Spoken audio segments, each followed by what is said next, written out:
The arena was alive with electricity, the kind of tension that made every heartbeat echo like a drum.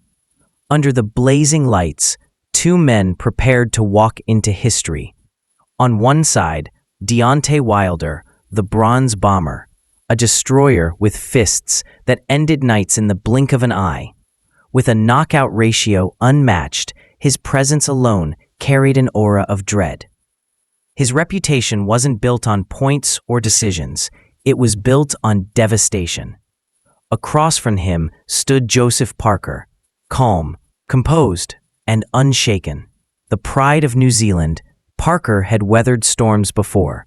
He wasn't just stepping into the ring to fight Wilder, he was stepping in to prove that he could stand against raw power and carve his own destiny in heavyweight history. The crowd roared as the fighters made their entrances, chants and cheers filling the air like a battlefield hymn. Camera flashes lit up the arena as Wilder's eyes burned with intensity, while Parker's face remained focused, his breathing measured. This wasn't just another fight.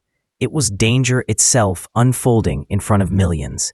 The opening bell rang, and the atmosphere snapped into silence, every spectator holding their breath. Would Wilder's lightning strike early, or would Parker's resilience weather the storm? Every second felt like a countdown to destruction. From the very first exchanges, Wilder made his intentions clear. He stalked Parker like a predator circling prey, his long jab pawing, his right hand cocked like a loaded gun. Every feint, every twitch carried the threat of sudden disaster.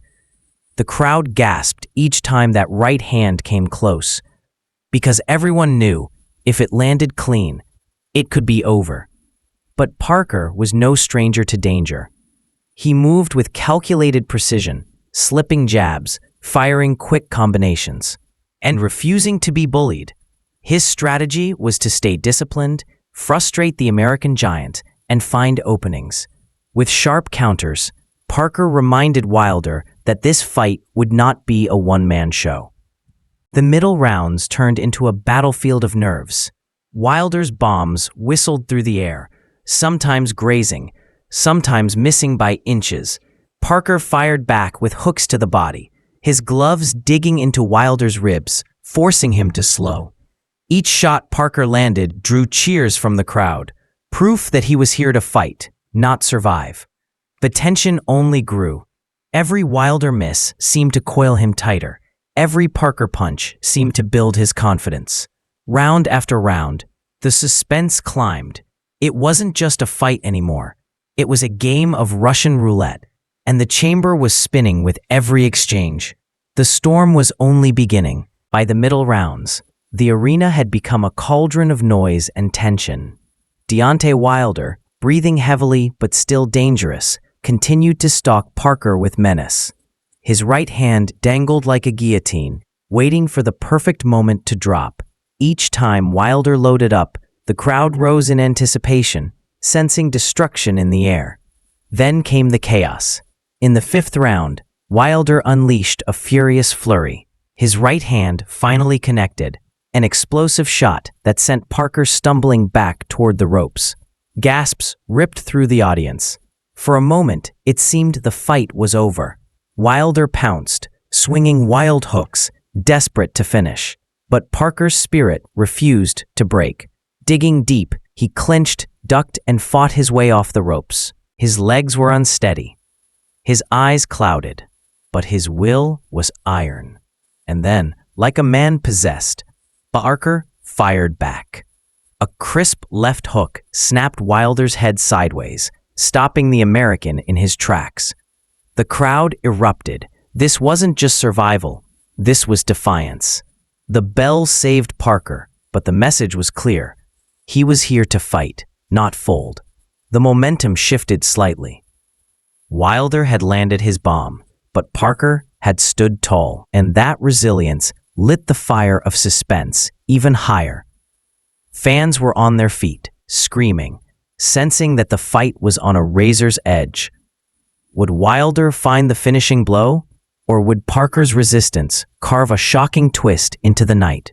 As the fight entered the later rounds, Fatigue painted both men's faces.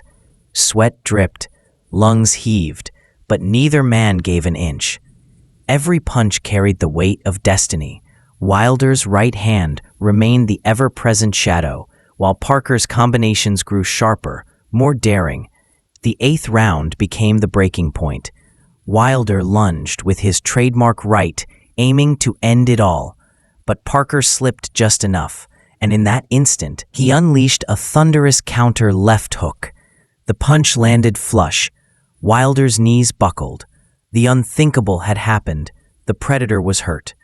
The arena erupted in chaos. Parker swarmed, unleashing a barrage of punches, hooks, uppercuts, overhands, each one driving Wilder further into trouble. The bronze bomber, once the hunter, was now desperately clinging to survival. His legs wobbled, his guard sagged, and with one final crushing right hand, Parker sent him crashing to the canvas. The referee counted, but the answer was clear. Wilder, dazed and beaten, could not rise in time.